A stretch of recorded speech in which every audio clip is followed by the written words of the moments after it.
નમસ્કાર વિદ્યાર્થી મિત્રો. તો પ્રકરણ 2 ભૌતિક વિજ્ઞાન સ્થિત વિદ્યુત સ્થિતિમાન અને કેપેસિટન્સના આ વિડીયો નંબર 2માં તમારું સ્વાગત છે. અને આપણે પ્રથમ વિડીયોમાં સ્થિત વિદ્યુત સ્થિતિમાન એટલે શું અને સ્થિત વિદ્યુત સ્થિતિમાનને લગતી કેટલાક સૂત્રો પણ આપણે બિંદુવત વિદ્યુતભારનું સ્થિતિમાન, ડાયપોલને લીધે સ્થિતિમાન જેવા સૂત્રો પ્રથમ વિડીયોમાં શીખી ચૂક્યા છે.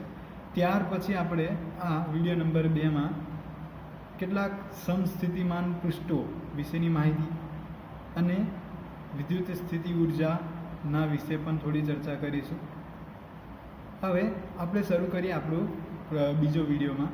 તો તમારો પ્રશ્ન નંબર 5 કંઈક આ પ્રમાણે: સમસ્થિતિમાન પૃષ્ઠ એટલે શું અથવા સમસ્થિતિમાન પૃષ્ઠ વિશે નોંધ લખો. તો અહીંયા આ થિયરીમાં આપણે સમસ્થિતિમાન પૃષ્ઠ એટલે શું તેના વિશે જોઈશું. તો જેમ તમે સ્ક્રીન પર અત્યારે જોઈ શકો છો કે સમસ્થિતિમાન પૃષ્ઠને સમજાવતી અહીંયા એક આકૃતિ દોરેલી છે. અહીંયા તો એક ધન વિદ્યુત ભારને આપણે અહીંયા ધ્યાનમાં લીધેલો છે. આપણે બીજી સ્ક્રીન પર જ જોઈએ. ધારો કે કોઈ એક ધન વિદ્યુત ભાર છે. તો ધન વિદ્યુત ભારનું વિદ્યુત ક્ષેત્ર બહાર નીકળતી તરફ આ પ્રમાણે આપણે દોરતા હતા. ધન વિદ્યુત ભારનું વિદ્યુત ક્ષેત્ર. તો કોઈ પણ બિંદુએ, ધારો કે આ બિંદુએ આપણે વિદ્યુત ક્ષેત્રનું મૂલ્ય શોધવાનું આપણે અહીંયા પ્રયત્ન કરીએ તો અહીંયા એનું વિદ્યુત ક્ષેત્રનું મૂલ્ય પણ કેવું મળશે? સરખું.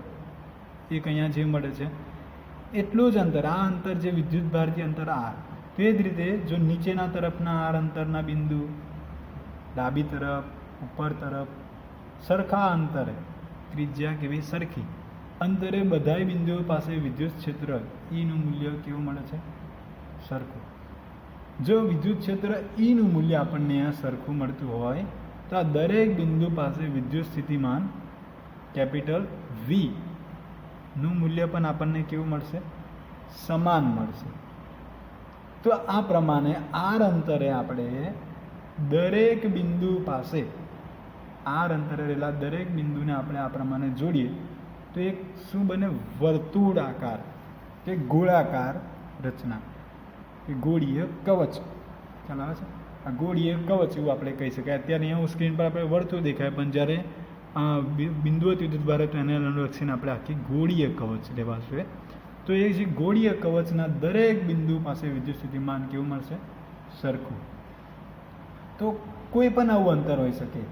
જો અત્યારે આપણે નાની ત્રિજ્યાનું કોઈ વર્તુળ બનાવીએ, મોટી ત્રિજ્યાનું બનાવીએ, તો આ દરેક અલગ અલગ વર્તુળ, આ વર્તુળના દરેક બિંદુ પાસે વિદ્યુત સ્થિતિમાન સમાન હશે. એ જ રીતે આના પર, આના પર. પરંતુ એવું નથી અહીંયા જોવાનું કે આ બિંદુએ જે વિદ્યુત સ્થિતિમાન છે એના કરતાં આ બિંદુએ વિદ્યુત સ્થિતિમાન કંઈક અલગ હશે. જે વિદ્યુત ભારથી દૂર છે એટલા માટે વિદ્યુત સ્થિતિમાન કંઈક ઓછું હશે. જેટલું નજદીક હોય એટલું વિદ્યુત સ્થિતિમાન વધારે, જેટલું દૂર હોય એટલું વિદ્યુત સ્થિતિમાનનું મૂલ્ય પણ ઓછું. કારણ કે વિદ્યુત ક્ષેત્રનું મૂલ્ય દૂર જતાં ઘટતું જશે. અંતર સાથે વિદ્યુત ક્ષેત્રનું મૂલ્ય ઘટે છે. જે આપણે વિદ્યુત સ્થિતિમાન માટે પણ અને વિદ્યુત ક્ષેત્ર માટે પણ ઘટે છે. જે જોયું છે આપણે વિદ્યુત સ્થિતિમાન અને વિદ્યુત ક્ષેત્રનું સૂત્રનો અભ્યાસ આપણે કર્યો છે. તો એ જ આકૃતિ અહીંયા સ્ક્રીન પર પણ તમને દર્શાવેલી છે. તો સમસ્થિતિમાન પૃષ્ઠો એટલે શું?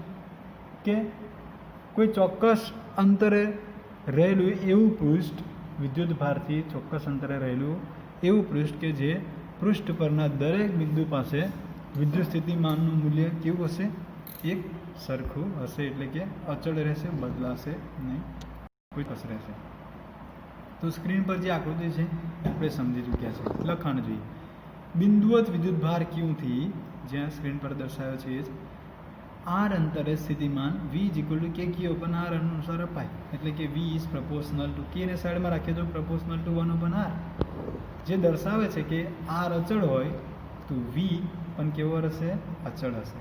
આમ એકલ વિદ્યુત ભારના સ્થિતિમાન પૃષ્ઠો, સમસ્થિતિમાન પૃષ્ઠો વિદ્યુત ભાર પર કેન્દ્ર ધરાવતી ગોળાકાર સપાટીઓ છે. તો આ પ્રમાણે ધન વિદ્યુત ભારનું વિદ્યુત ક્ષેત્ર દોરી શકાય.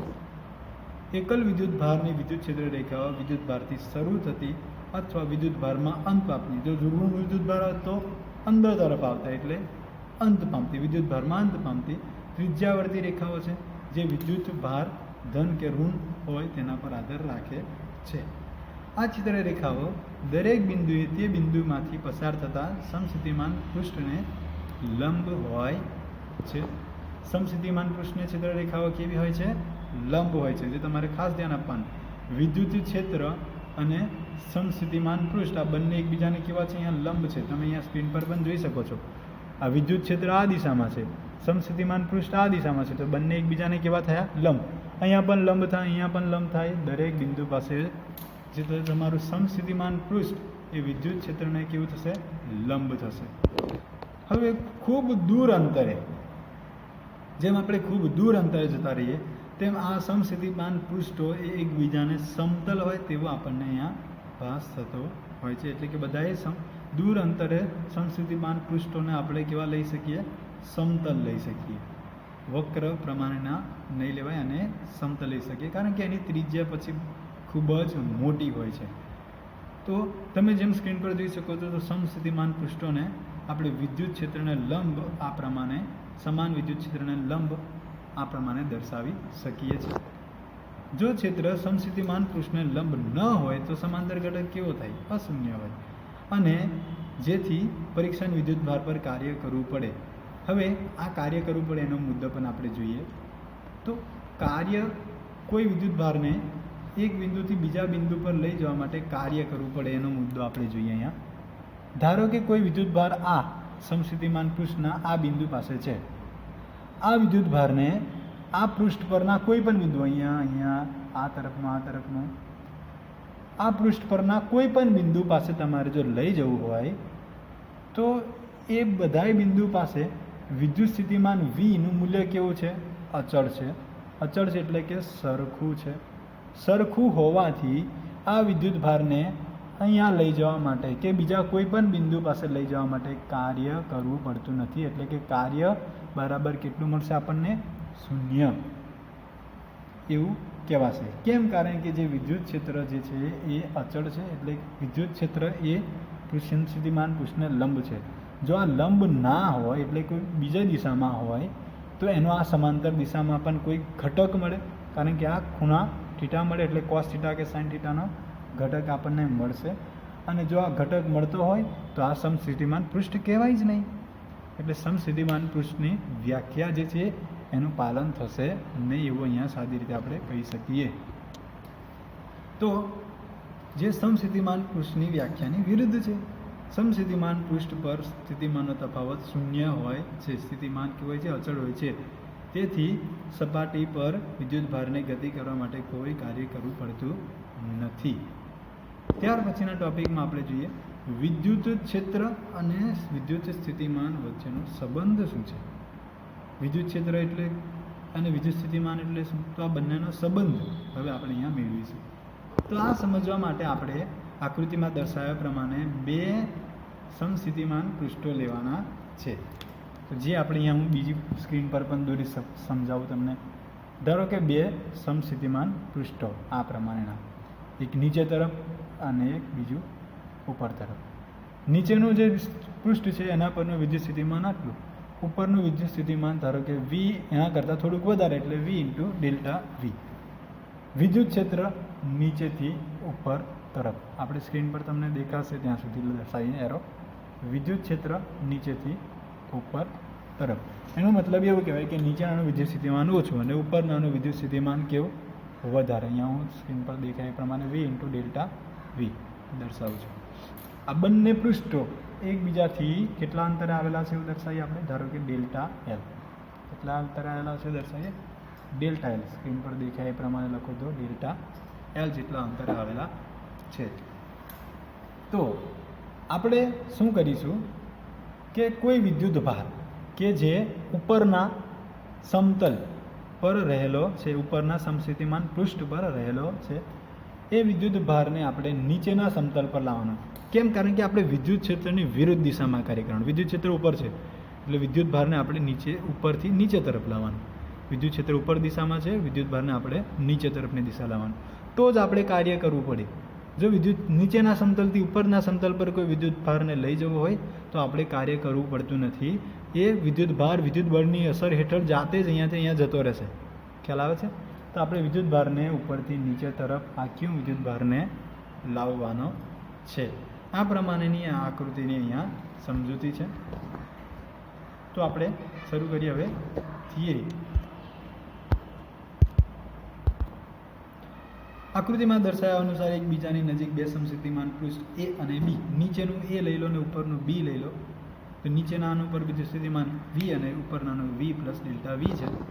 સપાટી એ પરથી લંબ અંતરે ડેલ્ટા એલ એ સપાટી બી પરનું બિંદુ પી છે. ડેલ્ટા એલ અંતર આપણે કીધું હતું. એકમ ધન વિદ્યુત ભારને સપાટી બી પરથી એ ઉપરથી નીચે એટલે બી થી એ સુધી વિદ્યુત ક્ષેત્રની વિરુદ્ધ લાવીએ છીએ આપણે. ઉપર વિદ્યુત ક્ષેત્ર છે, આપણે વિદ્યુત ભારને નીચે લાવીએ છીએ. વિરુદ્ધ ડેલ્ટા એલ અંતર કાપવા માટે કરવું પડતું કાર્ય ડબલ્યુ ઇઝ ઇક્વલ ટુ, કાર્ય બરાબર શું થશે? બળ ગુણ્યા અંતર. ડબલ્યુ બરાબર તમારું બળ ગુણ્યા લંબ અંતર, અને અંતરને આપણે અહીંયા ડી વડે દર્શાવી દઉં, સોરી. તો બળ બરાબર શું થશે? F is equal to q into E, અને અંતર એટલે શું મળશે તમને? Delta L. તો હવે ક્યુને આ બાજુમાં બરાબરની વિરુદ્ધ દિશામાં લઈ આવીએ તો ડબલ્યુ બાય ક્યુ એટલે મારું શું થશે? કાર્ય વિદ્યુત સ્થિતિમાનનો તફાવત દર્શાવશે. તો ડબલ્યુ બાય ક્યુ એ શું થશે? ઈ અને બી વચ્ચેનો વિદ્યુત સ્થિતિમાનનો તફાવત. તો વી એ માઇનસ વી એવું અહીંયા લખાય. બરાબરની એ બાજુમાં તો ઈ ઇન્ટુ ડેલ્ટા એલ જ રહેશે. હવે વી એ બરાબર તો વી હતું, વી બી બરાબર તો વી એ વત્તા આવે. ડેલ્ટા વી હતું, આકૃતિમાં આપણે ચર્ચા કરી. તો અહીંયા વી અને માઇનસ વી બંને ઉડી જશે, અને આ જે માઇનસ છે આની સાથે પણ આવશે, એટલે માઇનસ ડેલ્ટા વી બરાબર શું રહેશે? E into delta L. ઈને સૂત્રણ કરતા બનાવીએ તો શું અહીંયા છેદમાં ડેલ્ટા એલ. તો અહીંયા જે આપણે ડેલ્ટા વીના છેદમાં ડેલ્ટા એલ જે દર્શાવે છે એને શું કહેવાય છે? વિદ્યુત સ્થિતિમાન પ્રચલન. વિદ્યુત સ્થિતિમાન પ્રચલન. અને આ વિદ્યુત સ્થિતિમાન પ્રચલનનું ઋણ મૂલ્ય એ શું દર્શાવે છે? વિદ્યુત ક્ષેત્ર દર્શાવે છે. એટલે કે વિદ્યુત સ્થિતિમાનના પ્રચલનનું ઋણ મૂલ્ય આપણને વિદ્યુત ક્ષેત્રનું મૂલ્ય દર્શાવે છે. પહેલાં આ મુદ્દો નીચે આ પ્રમાણે લખ્યો છે. જે દિશામાં વિદ્યુત સ્થિતિમાનનો ઘટાડો સૌથી, આ પ્રચલન એ શું થાય છે? વિદ્યુત સ્થિતિમાનનો ઘટાડો.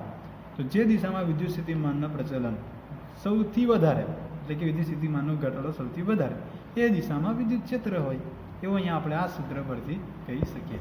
વિદ્યુત ક્ષેત્રનું મૂલ્ય એ સમસ્થિતિમાન પૃષ્ઠને લંબ દિશામાં એકમ સ્થાનાંતર દીઠ વિદ્યુત સ્થિતિમાનના ફેરફાર જેટલું જ હોય છે. આ પણ જુઓ, છેદમાં હોય એને એકમ લેવાનું, એટલે એકમ સ્થાનાંતર દીઠ વિદ્યુત સ્થિતિમાનના તફાવત ને શું કહેવાય? વિદ્યુત ક્ષેત્ર. એકમ સ્થાનાંતર દીઠ વિદ્યુત સ્થિતિમાનનો તફાવત એને શું કહેવાય? વિદ્યુત ક્ષેત્ર. અને આપણે જાણીએ છીએ કે વિદ્યુત ક્ષેત્ર એ સમસ્થિતિમાન પૃષ્ઠને કેવું હોવા જોઈએ? લંબ. તો એના આધારે આ તમારો છેલ્લો મુદ્દો છે. વિદ્યુત ક્ષેત્રનું મૂલ્ય સમસ્થિતિમાનને પૃષ્ઠ લંબ અને એકમ સ્થાનાંતર દીઠ વિદ્યુત સ્થિતિમાનના તફાવત જેટલું જ હોય છે. આમ દરેક મુદ્દાઓ આ પ્રમાણે તમારે યાદ રાખવાના, ગોખવાના નહીં, આ પ્રમાણે આકૃતિ પ્રમાણે સમજવાના. ત્યાર પછી આપણે વિદ્યુત ભારોના તંત્રની સ્થિતિ ઉર્જાનું સૂત્ર મેળવ્યું. અચ્છા, અહીંયા તમારે જે આ 7મા નંબરની જે તમારે થિયરી છે એ થિયરીને પહેલાં 8મા નંબરની થિયરી લખવાની છે દરેક વિદ્યાર્થીએ. જો એટલા માટે આપણે સૌથી પહેલાં 8મા નંબરની જે થિયરી છે એને આપણે સમજીએ. તો 8મા નંબરની થિયરીને તમારે 7મા નંબર પર લખવાની, અને 7મા નંબરની તમારે 8મા નંબરની થિયરી તરીકે લખવાની રહેશે. 7મા નંબરની થિયરી, બાહ્ય ક્ષેત્રમાં બે વિદ્યુત ભારોના તંત્રની સ્થિતિ ઉર્જાનું સૂત્ર મેળવો. કોઈ ચોક્કસ બાહ્ય ક્ષેત્ર છે અને એ બાહ્ય ક્ષેત્રમાં તમારે વિદ્યુત ભારોના તંત્રની સ્થિતિ ઉર્જા, બે વિદ્યુત ભારોના તંત્રની સ્થિતિ ઉર્જાનું સૂત્ર મેળવવાનું છે. તે માટે આપણે કોઈ ચોક્કસ ક્ષેત્ર, ધારો કે અત્યારે કોઈ ચોક્કસ ક્ષેત્ર હું અહીંયા દર્શાવું સ્ક્રીન પર કે આ દિશામાં કોઈ વિદ્યુત ક્ષેત્ર ઈ છે. આ વિદ્યુત ક્ષેત્રના વિસ્તારમાં કોઈ ચોક્કસ અનંત અંતરે રહેલા કોઈ વિદ્યુત ભાર Q1 છે, બીજો કંઈક વિદ્યુતભાર Q2 છે. આ બધા વિદ્યુતભારો છે અલગ અલગ અનંત અંતરે બહુ દૂર રહેલા છે આ બધા વિદ્યુતભારો. Q1 તમને સ્ક્રીન પર દેખાય છે? ઓકે, ચલો એડજસ્ટ કરી લઈએ આપણે Q1. આ બંને વિદ્યુતભારો અનંત અંતરે છે.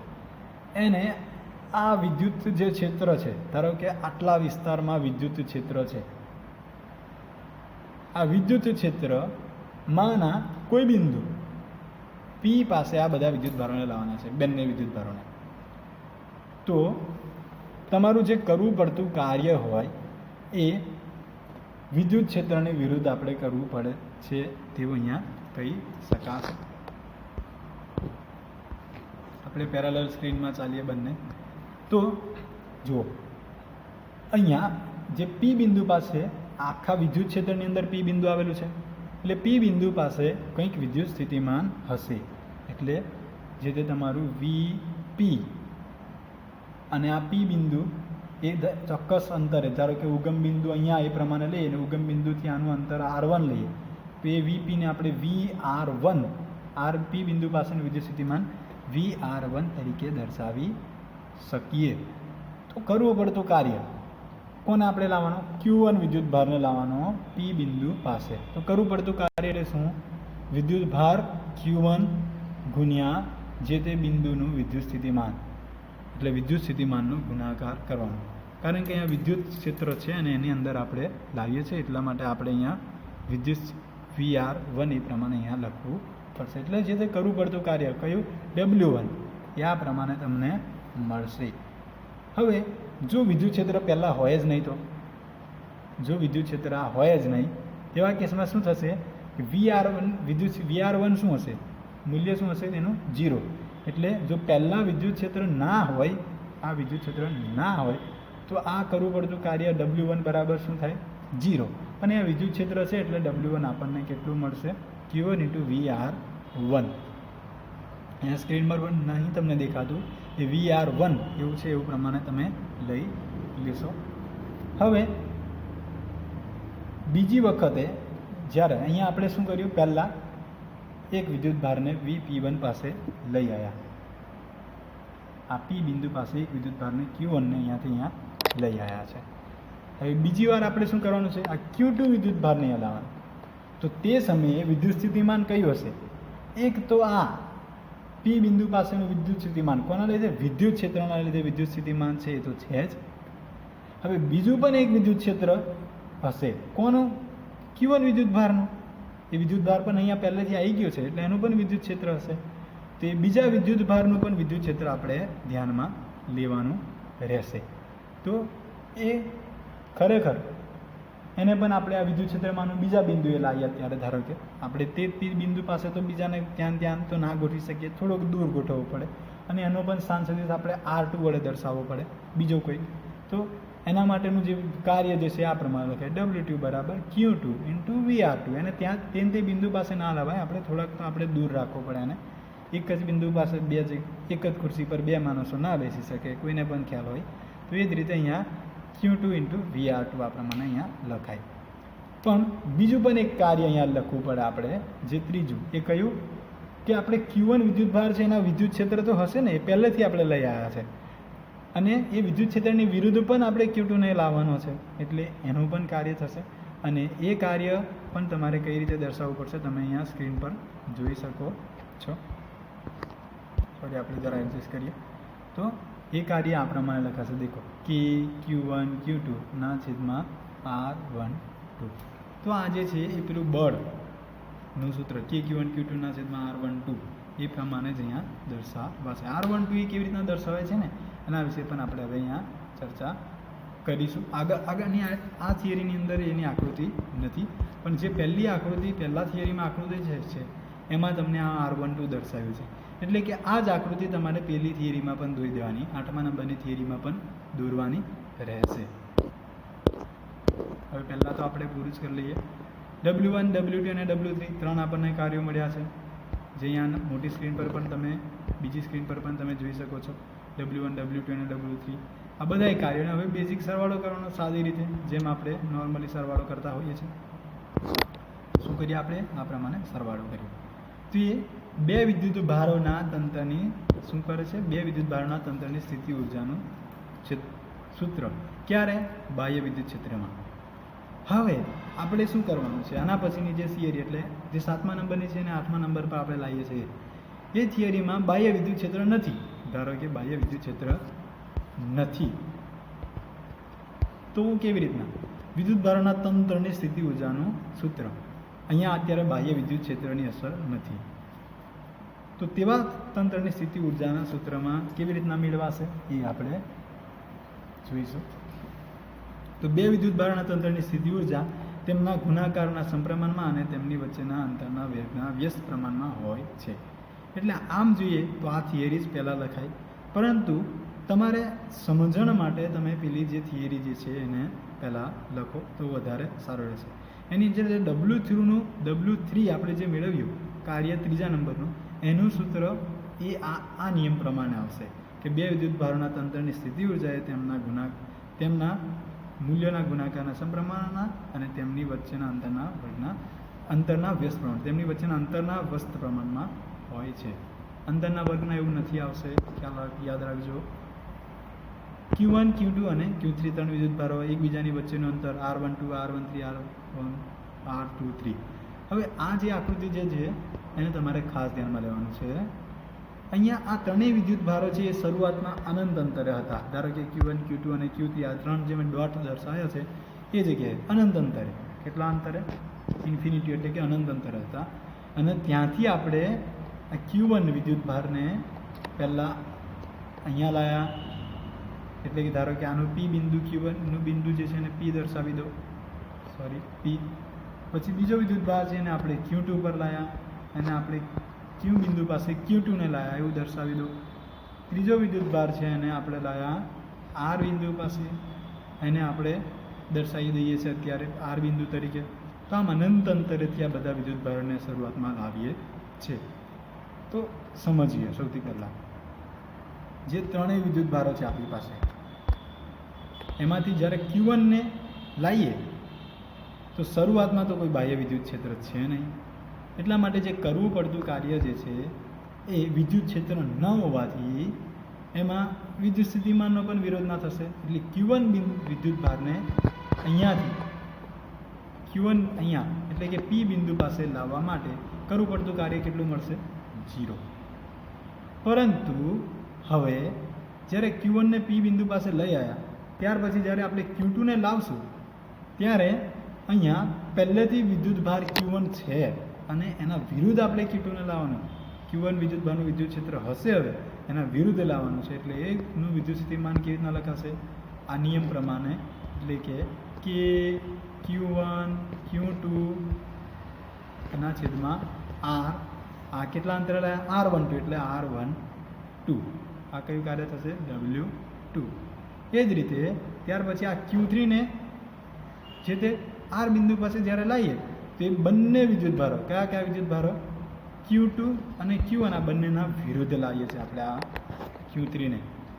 એટલે હવે આપણે એનું જ્યારે સૂત્ર લખીએ ત્યારે બંનેના વિરુદ્ધ લાવીએ છીએ. એટલે એનું જે સૂત્ર લખીએ એ કેવી રીતના લખાય? જો આ પ્રમાણે કે એની સાથે Q1 Q2 વાળું પણ તો લખાય છે, સોરી Q1 Q3 R13 વાળું વત્તા કે Q1 ની સાથે Q2 ની જોડ Q1 ની સાથે Q2 અને Q1 ની સાથે Q3 એ પ્રમાણે લખાશે. તો આ પ્રમાણે આખું ઇક્વેશન લખાય. સોરી મેં સ્ક્રીન પરથી જલ્દી એસ કરી નાખ્યું, પરંતુ જે તમે અહીંયા સ્ક્રીન પર પણ તમને બતાવું તો આ પ્રમાણે W3 ખ્યાલ આવશે. ઇક્વેશન નંબર 3 લખાય કેવી રીતના એ પણ આપણે જોઈએ. ધારો કે Q1 Q2 Q3 વિદ્યુત ભારોના અનંત અંતરેથી અનુક્રમે R1 R2 અને R3 અંતરે આવેલા બિંદુઓ P1 P2 અને P3 બિંદુએ લાવવા છે. અહીંયા આપણે PQR લીધું હતું ને એને P1 P2 અને P3 એ પ્રમાણે લખ્યા છે. Q1 ને P1 પાસે લાવવા માટે કરવું પડતું કાર્ય ઇઝ શું થાય? 0, કારણ કે પહેલેથી વિદ્યુત ક્ષેત્ર ત્યાં છે જ નહીં. Q1 ના લીધે Q2 પાસે સ્થિતિમાન કંઈક હશે. B1 K Q1 upon R12 અને આ વિદ્યુત સ્થિતિમાનની વિરુદ્ધ આપણે P2 સ્થાને Q2 ને લાવવાના છે. એટલે W2 Q2 into V1 કે Q1 Q2 ના છેદમાં R12 આ પ્રમાણે લખાય. Q2 અને K Q1ના વિદ્યુતભારને લીધે P3 સ્થાને પણ કંઈક સ્થિતિમાન આ પ્રમાણે મળે. V2 = K Q1/R13 K Q2/R23 અને Q3 ને V2 ની હાજરીમાં P3 સ્થાને લાવવા માટે કરવું પડતું કાર્ય આ પ્રમાણે લખી શકાય. Q3 × V2 V2 ઉપરનું ઇક્વેશન છે. Q એની સાથે Q3 વડે ગુણી નાખીએ તો આ ઇક્વેશન આપણું મળી ગયું. તેથી કુલ વિદ્યુત ઉર્જા, કુલ ઉર્જા એ બધા કાર્યનો સરવાળો કરવો પડે. બધા કાર્યનો સરવાળો. તો W1 W2 W3 એટલે કુલ આપણને વિદ્યુત ઉર્જા આ તંત્રની ત્રણેય વિદ્યુતભારના તંત્રની વિદ્યુત સ્થિતિ ઉર્જા મળે. W1 0 છે, W3 2 સ્ટેપવાળો મળ્યો હતો, W1 1 સ્ટેપવાળો મળ્યો હતો. આ બંનેનો સરવાળો કરશો, સૂત્ર મળશે તમને. હવે અહીંયા બધી જગ્યાએ Q1 Q2 Q1 Q3 આ બધાનો ગુણાકાર છે, તમે ઇક્વેશનમાં જુઓ છો. જો Q1 Q2 બંને સમાન હોય એટલે કે સમાન જાતિના વિદ્યુતભારો, કાં તો બંને ધન કાં તો બંને ઋણ, ગ્રેટર ધેન કેવું મળે 0, તો ઉર્જા પણ કેવી મળશે ધન. પણ જો બંને વિદ્યુતભારો વિજાતીય હોય એટલે કે Q1 Q2 <0, તો તે સમયમાં તમારી ઉર્જા કેવી મળશે ઋણ. ત્યાર પછી આપણે 8મી થિયરી પણ જોઈ ગયા છે. ત્યાર પછી આપણે જોઈએ નેક્સ્ટ થિયરી, વિદ્યુત ક્ષેત્રમાં મૂકેલા ડાયપોલની સ્થિતિ ઉર્જા. હવે ડાયપોલ એટલે તમે જાણો જ છો, એક ધન અને ઋણ વિદ્યુતભારો એ બંને પરિમિત અંતરે રહેલા હોય તો એને કહેવાય ડાયપોલ. તો જે આકૃતિ જે છે એમાં તમે અહીંયા જોઈ શકો છો, એક સમાન વિદ્યુત ક્ષેત્ર દર્શાવ્યું છે. અહીંયા E લખવાનું ભૂલાઈ ગયું છે. E જે એરો દર્શાવ્યું છે ત્યાં E બાજુમાં લખી દેજો. સમાન વિદ્યુત ક્ષેત્રમાં એક ડાયપોલ, એક છે ધન વિદ્યુતભાર, અહીંયા સ્ક્રીન પર દેખો તો આ ધન વિદ્યુતભાર, આ છે ઋણ વિદ્યુતભાર. આ બંને વિદ્યુતભારો એકબીજાથી પરિમિત અંતર એટલે કે 2a અંતરે રહેલા છે. અડધું અંતર એ થાય, બીજું અંતર એ થાય, અને છો કે આ થીટા છે. એટલે એક બાજુના ત્રિકોણમાં હું તમને સમજાવું તો આ જે છે તમારો થીટા ખૂણો હોય તો આ અંતર એ હોવાથી આ અંતર તમારું કેટલું થાય a cos θ. કેટલું થાય a cos θ. અને ઉગમ બિંદુ અહીંયા છે જેની સાપેક્ષે અંતર આપણે લઈએ છીએ, તો આ બાજુને આપણે -a cos θ અને આ બાજુને આપણે +a cos θ એ પ્રમાણે અહીંયા આકૃતિમાં દર્શાવેલું છે. જે તમે સ્ક્રીન પર આકૃતિ છે તેને સમજવાનો પ્રયત્ન કરશો. આકૃતિનું વર્ણન જોઈએ. આકૃતિમાં દર્શાવ્યા મુજબ સમાન વિદ્યુત ક્ષેત્ર E અને θ ખૂણે કાયમી ડાયપોલ મોમેન્ટ P ધરાવતી ડાયપોલ મૂકેલી છે. હવે આ બંને પર બળો લાગશે. હવે એ બળો કેવી રીતના લાગે છે ને એ પણ આપણે અહીંયા સમજીએ. તો જુઓ, સમાન વિદ્યુત ક્ષેત્ર મેં બધી દિશાઓ દર્શાવતો નથી, બરાબર, નીચે અને ઉપરનું દર્શાવ્યો. આ ડાયપોલ, હવે આ ડાયપોલ પર વિદ્યુત ક્ષેત્ર આ તરફ છે તેથી આ તરફ બળ લાગશે. આ વિદ્યુતભાર પર આ તરફ લાગશે. પ્લસ Q છે, માઇનસ Q છે. પ્લસથી ઋણ તરફ, વિદ્યુત ક્ષેત્ર ધનથી ઋણ તરફ હોય. હવે જેના લીધે આ ડાયપોલ કઈ દિશામાં ફરવાનો પ્રયત્ન કરશે? આ તરફ ફરીને પછી આ તરફ ગોઠવાઈ જશે. કઈ તરફ? જે તરફ વિદ્યુત ક્ષેત્ર છે એ તરફ ગોઠવાઈ જશે. તો જે તમારો ખૂણો અત્યારે થીટા છે એ થીટા કંઈક થીટા જે છે ત્યાંથી પાછો બીજો ખૂણો બને. એટલે શરૂઆતમાં ધારો કે તમારો ખૂણો કંઈક આ પ્રમાણે, અહીંયા આપણે બધી અલગ અલગ રીતે સમજીએ તો શરૂઆતમાં આ પ્રમાણે હોય તો ધારો કે θ 0 ખૂણો, ત્યાંથી કોઈક થીટા હે ને ચોક્કસ અહીંયાથી આ તરફ હતો ત્યાંથી ડાયપોલ આ તરફ બને તો અહીંયાનો જે ખૂણો છે એને આપણે થીટા લઈએ અને આનો θ 0 શરૂઆતને એટલે θ 0 અને આને ખૂણાને આપણે લઈએ થીટા. તો ખૂણો ક્યાંથી ક્યાં? θ 0 થી θ. એટલે સંકલન ક્યાંથી ક્યાંનું આવશે? θ 0 થી θ નું સંકલન આ પ્રમાણે એની કાર્ય ઉર્જા આપણે મેળવવા માટે લઈશું. એ જ રીતે જો ધારો કે ડાયપોલ આમ લંબ હોય, વિદ્યુત ક્ષેત્રને લંબ હોય તો θ કેટલો થશે તમારો? 90. કેટલાનો થશે? 90 એટલે કેટલાનો? π/2. ત્યાંથી ડાયપોલ તમારો આ પોઝિશનમાં આવે એટલે કેટલા ખૂણા થીટા. ક્યાંથી ક્યાં આવે? π/2 એટલે કે 90 π/2 થી θ. તો આ પ્રમાણેનું પણ આપણે આ સંકલનમાં એટલે કે ડાયપોલ આ પોઝિશનમાંથી આ પોઝિશનમાં આવે એ પ્રમાણે પણ આ થિયરીને સાબિત કરવાનો પ્રયત્ન કરવાના છે. આ માત્ર હું સંકલનની લિમિટ તમે કેવી રીતના લેવો છો, કેવી રીતના ડાયપોલ ફરે છે એ તમને સમજાવ્યું છે. પછી અગત્યની જે બાબતો છે એ પણ આપણે અત્યારે જ સ્ક્રીન પર જોઈ લઈએ. સોરી, એને આપણે છેલ્લે લઈશું જ્યારે આપણે આ થિયરી સાબિત કરી દઈએ ત્યાર પછી. તો -Q અને +Q પર લાગતા બળ સમાન મૂલ્યના અને પરસ્પર વિરુદ્ધ દિશામાં હોવાથી બળ યુગ્મ એટલે કે ટોર્ક રચે છે. ટોર્ક = P × E થાય. આપણે જોઈ ગયા છે આ સૂત્ર. ડાયપોલ પર ટોર્ક લાગતા સૂક્ષ્મ કોણીય સ્થાનાંતર. હવે જુઓ, સૂક્ષ્મ કોણીય સ્થાનાંતર થાય, જે તમને ડાયપોલ આમ ફરે છે એ પ્રમાણે ખૂણો બનાવે છે એવું આપણે જોયું. કોણીય સ્થાનાંતર એટલે ડાયપોલ આમ ફરે. રેખીય સ્થાનાંતર એટલે જે તે આખો ડાયપોલ ત્યાંથી બીજી જગ્યાએ જાય તો એને રેખીય સ્થાનાંતર કહેવાય. તો કરવું થતું સૂક્ષ્મ કાર્ય, જો રેખીય કાર્ય હોય તો કાર્ય બરાબર શું થાય? બળ ગુણ્યા સ્થાનાંતર. પણ અહીંયા કોણીય સ્થાનાંતર થાય છે એટલા માટે કાર્ય બરાબર શું થશે? ટોર્ક ગુણ્યા કોણીય સ્થાનાંતર. શું થશે? ટોર્ક ગુણ્યા કોણીય સ્થાનાંતર. એ તમે જોઈ શકો છો. Tau into delta theta. Tau is equal to P sine theta થાય ઇન્ટુ ડી થીટા. ડેલ્ટા થીટાને હવે ડી થીટા વડે દર્શાવો, બસ કંઈ જ ફરક નથી. થીટા 0 થી થીટા 1નું ભ્રમણ જે તમને સ્ક્રીન પર દર્શાવ્યું છે, તો એના માટે સંકલન લેવાશે અને પી સાઇન થીટા. પી અને ઈ બંને અચળ છે. પી ડાયપોલ મોમેન્ટ અને ઈ વિદ્યુત ક્ષેત્ર. અહીંયા પી કેપિટલ નહીં સ્મોલ દર્શાવવા છે, દરેક વિદ્યાર્થીઓ ધ્યાન આપે છે. જે પી છે એ સ્મોલ પી છે અને ઈ જે છે એ કેપિટલ ઈ છે. એટલે આ તમારે તમારા ચોપડામાં સ્મોલ પી અને ઈ કેપિટલ દર્શાવવાનું ધ્યાન રાખવાનું છે. સાઇન થીટા તો સ્મોલમાં જ દર્શાવાય, એટલે માત્ર તમે અહીંયા કશું જ નહીં કરવાનું. જે ઈ જે છે ને એને થોડો મોટો દર્શાવવાનો, બરાબર છે? કારણ કે સાઇન થીટા બરાબર છે પી પણ નાનો છે, ચાલશે. તો પી ઇન્ટુ હવે પી બહાર રહી જશે ને અહીંયા જો આખું પદ જે છે ને એમાં આ સંકલન હવે ક્યાં જતું રહેશે? અહીંયા પી બહાર રહી જાય અને સંકલનમાં સાઇન થીટા. સાઇન થીટાનું સંકલન શું થાય? Minus cos theta. સંકલનના સૂત્ર યાદ રાખવાના છે, બધા યાદ કરી લેવું. ધોરણ 11ની પાઠ્યપુસ્તકમાં હતા પરિશિષ્ટમાં, પાછળના છેલ્લા પાને પરિશિષ્ટ છે ધોરણ 11 પાઠ્યપુસ્તક. તો W is equal to p into minus cos theta. સંકલનમાં સંકલન ક્યાંથી? થીટા 0 થી થીટા 1. પહેલાં કઈ લઉં હું? કઈ? Upper limit minus lower limit. Upper limit minus lower limit એટલે એક તો માઇનસ છે જ, માઇનસ લોઅર લિમિટવાળું. માઇનસ કોસ થીટા લખાશે એમાં. કોસ થીટામાં એટલે અપર લિમિટ એટલે થીટા 1, બરાબર છે, અને પછી લોઅર લિમિટ એટલે થીટા 0. પણ માઇનસ માઇનસ એટલે અહીંયા થઈ જશે પ્લસ. આ એક માઇનસ તો છે એટલે એ માઇનસ અહીંયા આવશે. અહીંયા 2 વાર માઇનસ થવાથી પ્લસ થઈ જાય. તો આ પ્રમાણે તમારું જે તે ઇક્વેશન બનશે. અને આ કાર્ય એ સ્થિતિ ઉર્જા પ્રમાણે સંગ્રહ પામે, એટલે જે કાર્ય એ તમારું થઈ જશે સ્થિતિ ઉર્જા you is equal to p into cos theta 0 minus cos theta 1.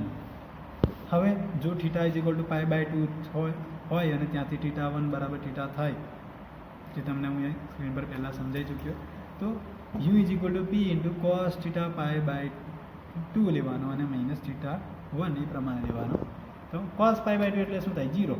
તો માઇનસ કોસ થીટા એવું આપણું અહીંયા પદ આવશે. તો સ્થિતિ ઉર્જા you is equal to P cos theta આ પ્રમાણે મળશે. અને પી કોસ થીટાને સદિશ સ્વરૂપે દર્શાવી તો પી ડોટ ઈ જે અદિશ ગુણાકાર સૂચવે છે, જેવું સૂચવે છે કે તમારું જે તે કાર્ય એ વિદ્યુત ક્ષેત્રની વિરુદ્ધ દિશામાં થયું છે.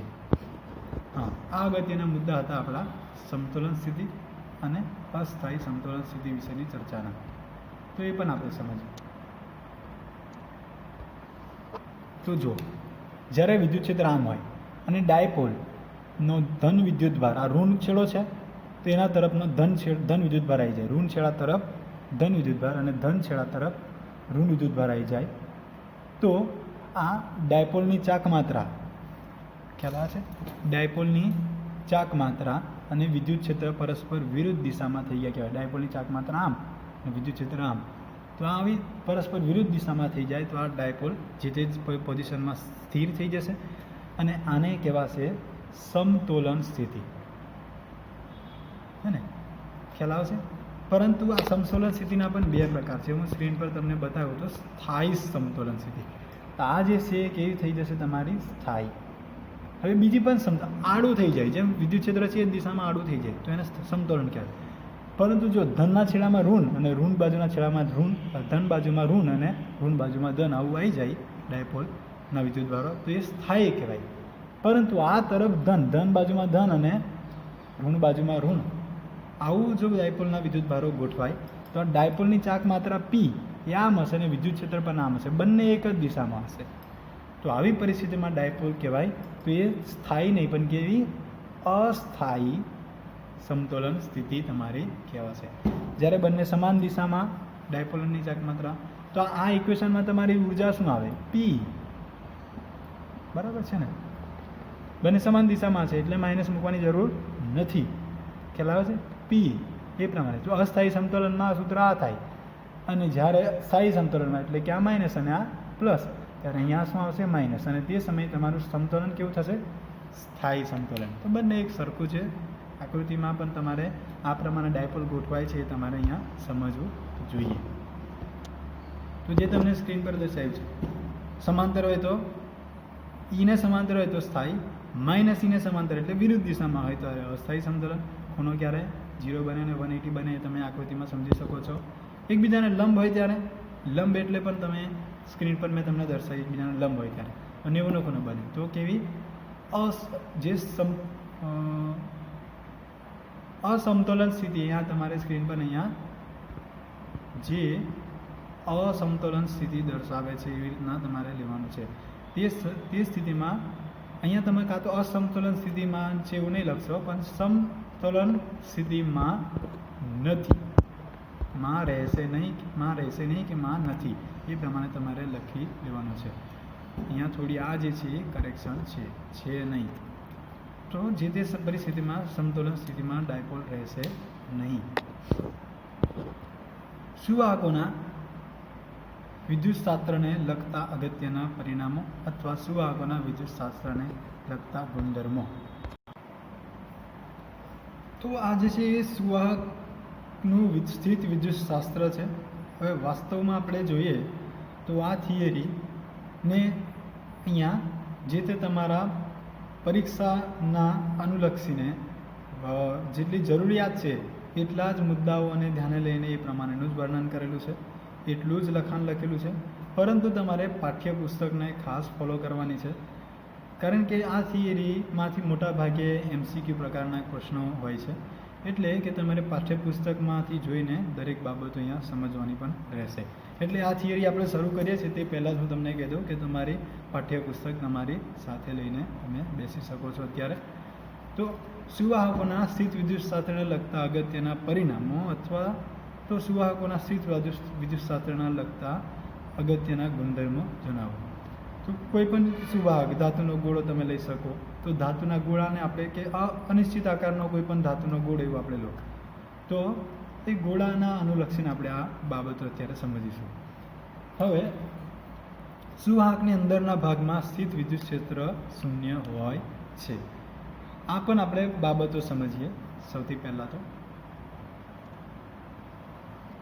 સુવાહકની અંદરના ભાગમાં એટલે કે ધારો કે આપણા પાસે કોઈ પણ એક અનિશ્ચિત આકારનો એક આકાર છે, આ આખો સુવાહક ધાતુનો બનેલો છે. તો આના અંદરના ભાગમાં જે પણ અહીંયા વિદ્યુતભારો હશે ને એ ક્યારેય વિદ્યુતભારો અંદર રહેતા નથી. એ ગતિ કરીને ક્યાંય જાય છે સપાટી પર, આ તરફની સપાટી, આ તરફની સપાટી, આ બધાય વિદ્યુતભારો ક્યાંય જાય છે સપાટી પર, અને એ બી સતત રીતે વહેંચણી થઈ જાય. કેવી રીતે? સતત રીતે, એટલે બધી જગ્યાએ સરખા અહીંયા જેટલા છે એટલા જ્યાં દરેક પાસે અહીંયા સતત રીતે વહેંચણી થઈ જાય છે. મેં બધા સંપૂર્ણ દોરવા રહેતો નથી, પરંતુ દરેક જગ્યાએ આમ દોરવા પડે વિદ્યુતભારો. અને અંદરના ભાગમાં કોઈ જ વિદ્યુતભાર રહેતા નથી. કોઈ જ વિદ્યુતભાર નથી રહેતા તો અંદરના ભાગમાં વિદ્યુત ક્ષેત્ર હશે ના. એટલે અંદરના ભાગમાં સુવાહકના અંદરના ભાગમાં વિદ્યુત ક્ષેત્ર કેવું હોય છે? શૂન્ય હોય છે. એટલે આ પ્રમાણે અહીંયા બાહ્ય વિદ્યુત ક્ષેત્રમાં સુવાહકમાં મુક્ત ઇલેક્ટ્રોન વિદ્યુત ક્ષેત્રની વિરુદ્ધ બળ અનુભવીને ઘસડાઈને સપાટી પર જાય છે. સ્થાયી સ્થિતિમાં મુક્ત ઇલેક્ટ્રોન સુવાહક પર એવી રીતે વિપરીત થાય છે કે જેથી અંદર બધે વિદ્યુત ક્ષેત્ર કેવું હોય? શૂન્ય હોય છે. એવી રીતે વિપરીત થાય છે કે બધા સરખી રીતે વિપરીત થઈ જાય છે એવું કહેવાય. વિદ્યુત ભારિત સુવાહકની સપાટી પર સ્થિત વિદ્યુત ક્ષેત્ર સપાટીને લંબ હોય છે. એ પણ આપણે જોઈએ. જો આ આખો વિદ્યુત ભારિત સપાટી આપણી થઈ, તો જ્યાં પણ તમે આ ભાગમાં વિદ્યુત ક્ષેત્રની દિશા હોય તો કે આ ભાગમાં, તો વિદ્યુત ક્ષેત્ર ની દિશા ક્યાં હોય? લંબ જ હોય. જો અહીંયા ધન વિદ્યુત ભાર છે, મેં ધન વિદ્યુત ભાર દોર્યો છે, એટલે વિદ્યુત ક્ષેત્ર જે છે એ સપાટીથી બહાર નીકળતી દિશામાં આ તરફ મારે દર્શાવવો પડશે. એ જ રીતે જો હું આ ગાળામાં અહીંયા ઋણ વિદ્યુત ભાર ધારો કે આખી સપાટી પર ઋણ વિદ્યુત ભાર છે એ પ્રમાણે હોય, તો આ સપાટી પર મારે અહીંયા બધે ઋણ વિદ્યુત ભાર દર્શાવવા પડે. તો જો ઋણ વિદ્યુત ભાર હોય તો એનું વિદ્યુત ક્ષેત્ર કેવી રીતના દર્શાવે? સપાટી તરફ અંદર, સપાટી પર સપાટીની અંદર આવતી દિશામાં દર્શાવે. અહીંયા સપાટીથી બહાર નીકળતી દિશામાં ક્યારે ધન વિદ્યુત ભાર હોય તો, અને સપાટીની અંદર આવતી દિશામાં ક્યારે ઋણ વિદ્યુતભાર હોય ત્યારે, એટલે કે ક્યુ ગ્રેટર દેન 0 હોય ત્યારે વિદ્યુત ક્ષેત્ર બહાર નીકળતી દિશામાં, ક્યુ લેસ દેન 0 હોય ત્યારે વિદ્યુત ક્ષેત્ર અંદર તરફ આવતી દિશામાં દર્શાવવામાં આવે છે. તો જો સમાંતર ઘટક હોત તો મુક્ત વિદ્યુતભાર. અચ્છા, આ પણ આપણે ખાસ આ મુદ્દો આપણો ચર્ચિત નથી કર્યો હજી આપણે. તો જ્યાં પણ આપણે વિદ્યુત ક્ષેત્ર અહીંયા દોરીએ છે જે કોઈ પણ સપાટી પર, જો આપણે અત્યારે હું ફરી એકવાર સપાટીને દોરી દઉં, કોઈ પણ સપાટી પર આપણે વિદ્યુત ક્ષેત્ર દોરીએ કે આ ભાગમાં, તો એ જગ્યાએ વિદ્યુત ક્ષેત્ર એ સપાટીને કેવું હોય છે? લંબ જ હોય. તમે અહીંયા દોરો તો આ તરફ દોરવું પડે, પણ એ સપાટીને તો કેવું? લંબ. અહીંયા આપણે દોરીએ તો આ તરફ દોરવું પડે, પણ એ પણ સપાટીને કેવું હશે? લંબ. એટલે કોઈ પણ બિંદુ પાસે વિદ્યુત ક્ષેત્રની દિશા અલગ અલગ હોઈ શકે, આમ છે, આ તરફ છે, આ તરફ છે, પરંતુ એ સપાટીને તો કેવી રહેશે? લંબ જ રહે છે. જો કોઈ જગ્યાએ સપાટીને લંબ ના હોય, એટલે કે આ પ્રમાણે હોય, તો આપણને અહીંયા કોઈ જે તે સમાંતર પણ ઘટક મળે, અને જો સમાંતર ઘટક મળે એવું આપણે હોય તો આપણે શું કહી શકીએ કે અહીંયા જે બધા વિદ્યુત ભારો છે એ ગતિમાં હોવા જોઈએ. એક જગ્યાએથી વિદ્યુત ક્ષેત્ર છે ને એટલે વિદ્યુત ભારો પર બળ લાગશે, અને આ બધા વિદ્યુત ભારો આ સપાટી પર આ પ્રમાણે ગતિ કરશે, પરંતુ એવું ખરેખર વિદ્યુત ભારો સપાટી પર ગતિ કરતા નથી. એ જે તે સપાટી પર જતા રહે છે ને ત્યાં સરખી રીતે વિપરીત થઈ જાય છે. વિદ્યુત ભારો સપાટી પર ગતિ કરતા નથી, અને સપાટી પર ગતિ કરતા નથી એનો મતલબ એવો થાય કે વિદ્યુત ક્ષેત્ર સપાટીને બધી જગ્યાએ કેવું છે? લંબ છે, એવું આપણે અહીંયા કહી શકીએ. તો વિદ્યુત સપાટી પર સ્થિત વિદ્યુત ક્ષેત્ર સપાટીને લંબ હોય છે, જે પણ અહીંયા જોઈ શક્યા કે વિદ્યુત ભારો સ્થિર હોવાથી અહીંયા જુઓ, જો સમાંતર ઘટક હોત તો મુક્ત વિદ્યુત ભાર ગતિ કરતા હોત, પરંતુ મુક્ત વિદ્યુત ભારો સ્થિર હોવાથી સ્પર્શીય ઘટક કેવો થશે? શૂન્ય. સ્પર્શીય ઘટક એટલે કોઈ ખૂણો બનાવતું નથી, કારણ કે ખૂણો બનાવીને જે ઘટક મળે જે સપાટીની દિશામાં મળે, સપાટીને સ્પર્શક તરીકે મળે, એને સ્પર્શીય ઘટક કહેવાય. એ કેવો મળે આપણને? શૂન્ય. સ્થાયી સ્થિતિમાં સુવાહકમાં અંદરના ભાગમાં વધારાનો વિદ્યુતભાર હોઈ શકે નહીં. અંદરના ભાગમાં વિદ્યુતભાર હોતો નથી, અંદરના ભાગમાં વિદ્યુતભાર શૂન્ય હોય છે. એ જ આપણે ઓલરેડી ચર્ચા કરી, કારણ કે બધા વિદ્યુતભારો ક્યાં જતા રહે? સપાટી પર. તટસ્થ સુવાહકમાં સમાન જથ્થામાં ધન અને ઋણ વિદ્યુતભારો હોય છે. જ્યારે વિદ્યુત ભારિત કરવામાં આવે ત્યારે સ્થાયી સ્થિતિમાં વધારાનો વિદ્યુતભાર સપાટી પર જ જમા થાય છે, અંદરના ભાગમાં હોઈ શકે નહીં, કારણ કે બધા વિદ્યુતભારો જતા રહેશે સપાટી પર. સુવાહકના સમગ્ર કદમાં સ્થિત વિદ્યુત સ્થિતિમાન અચળ હોય છે, અચળ છે, અને અંદરના ભાગમાં તેનું મૂલ્ય જેટલું જ જે રહેશે એટલું જ રહેશે. એટલે આના વિશે પણ આપણે ચર્ચા કરીએ તો જે અંદરના ભાગમાં વિદ્યુત સ્થિતિમાનનું મૂલ્ય વીનું મૂલ્ય એ કેવું રહેશે? અચળ રહેશે, કારણ કે અહીંયા ચોક્કસ ક્યુનું મૂલ્ય તો આપણે અંદર આપણે ભલે વિદ્યુત ભાર નથી એવું લઈએ છીએ, પણ જેટલા ઇલેક્ટ્રોન સ્વરૂપે જે વિદ્યુત ભાર અહીંયા ધારો કે આવતા હોય, એટલે કે ઋણ વિદ્યુત ભાર આવતો હોય, તો અંદરના જે અણુઓ છે ધન વિદ્યુત ભારિત થાય છે, પણ એ વિદ્યુત ભારની ઘનતા એક એવી રીતે ગોઠવાતી હોય છે કે જેથી ભલે વિદ્યુત ક્ષેત્રના આપણે મૂલ્ય 0 લઈએ છીએ, પણ વિદ્યુત સ્થિતિમાનનું મૂલ્ય આપણે અહીંયા ધ્યાને લેવું પડે છે. તો અંદરના ભાગમાં તેનું મૂલ્ય જેટલું છે, એટલે જે તે આજુબાજુની જેટલી સપાટી પર, અહીંયા જે સપાટી તમે નાની સ્ક્રીન પર જોઈ શકો છો, તો આજુબાજુની જે સપાટી પર જેટલું બધું વિદ્યુત સ્થિતિમાન હોય એટલું જ અંદરના ભાગમાં પણ એની અચળ મૂલ્ય હોય છે.